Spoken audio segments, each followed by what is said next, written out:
Hey everyone.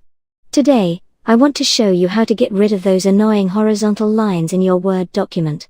You know the ones I'm talking about, they seem impossible to delete no matter what you try.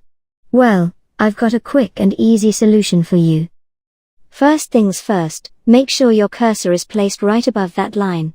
Now, if you look up at the top of your Word document, you'll see the Home tab. Click on it. You'll notice there's a section for paragraphs.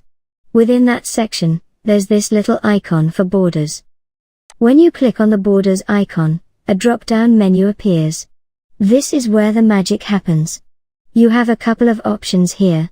You can simply choose no border, and just like that, the line disappears.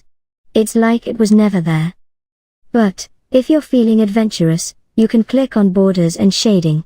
A window pops up, and you'll see a preview area showing the border. You can click on the bottom line to make it vanish. Then hit OK. And there you have it.